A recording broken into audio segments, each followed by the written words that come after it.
ఒక కుటుంబం బాగుండాలంటే ఇంటి పెద్ద బాగుండాలి, దేశం బాగుపడాలంటే పైన పరిపాలించే నాయకుడు బాగుండాలి. మోడీ గారికి చేతులెత్తి నమస్కారం పెట్టచ్చు అనమాట.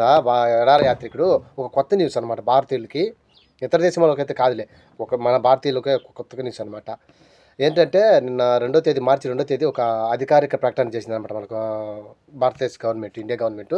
ఏం చేసిందంటే అంటే వలసలు వచ్చి ఇక్కడే అంటే శ్రీలంక, బంగ్లాదేశ్ అండ్ వచ్చేసి నేపాల్ ఇక్కడ వచ్చేసి వలస వస్తారనమాట ఇండియాకి వలస వచ్చి వాళ్ళు ఏంటంటే అక్కడి నుంచి ఎటువంటి సభ్యత్వం కానీ ధృవీకరణ పత్రం లేకుండా అక్కడ నివసించారనమాట.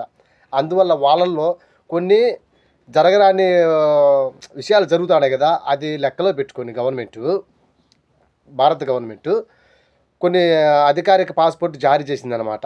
ఎందుకంటే అందులో ఒకటి ఇండియాలోకి చొరబాటుదారులుగా వచ్చి ఇండియా నుంచి పాస్పోర్ట్ చేసుకొని ఇతర దేశాలకు పోయేళ్ళు ఉన్నారనమాట. అందులో అదొకటి.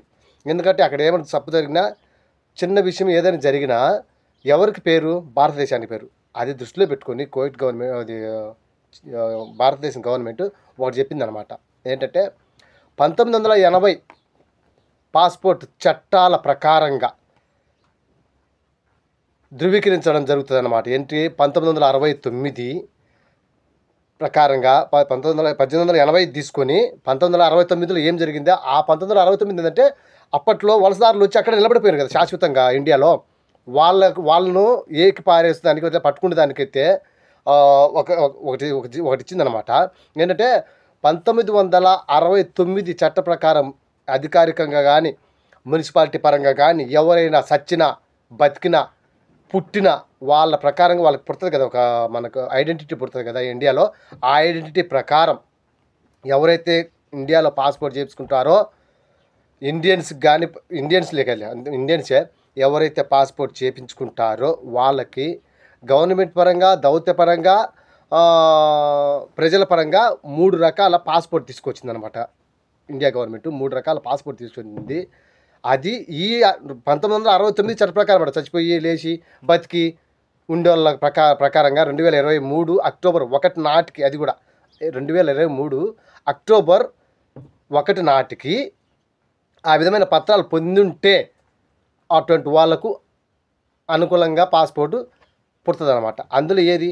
పాన్ కార్డ్, డ్రైవింగ్ లైసెన్స్ నుంచి వచ్చి ఎవరైనా కొత్తగా పెట్టుకునే వాళ్ళు ఉంటే కనుక ఇప్పుడు ఏంటంటే పాన్ కార్డ్, డ్రైవింగ్ లైసెన్స్, ఏదైనా చదివింటే స్కూల్ సర్టిఫికేట్ కానీ యూనివర్సిటీ సర్టిఫికేట్ కానీ ఇటువంటివి అనమాట. ఇంకా పెద్ద చదువు చదివింటే వాళ్ళకు కూడా అట్నే ఉంటుంది అనమాట.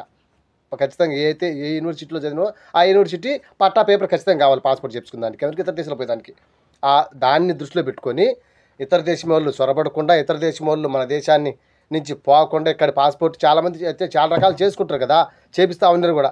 మన 2021 వరకు కూడా ఆ విధంగా జరుగుతూ ఉన్నది. ఇప్పుడు ఆ విధంగా జరిగేదానికి లేకుండా మన భారతదేశ గవర్నమెంట్ మంచి నిర్ణయం తీసుకుని కొత్తగా రూల్స్ పాస్ చేసిందనమాట. అదేంటే ఆ రెడ్ పాస్పోర్ట్ ఒక రెడ్ ఉంటుంది అనమాట.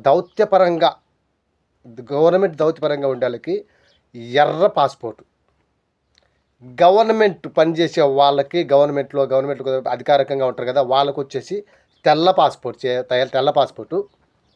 ఇంకా ఇతర సామాన్య ప్రజలకు ఎక్కడికైనా బతికి వచ్చా అంటారు కదా వాళ్ళకు వచ్చేసి నీలిరంగు పాస్పోర్టు, నీలిరంగు పాస్పోర్టు జారీ చేసిందన్నమాట. ఈ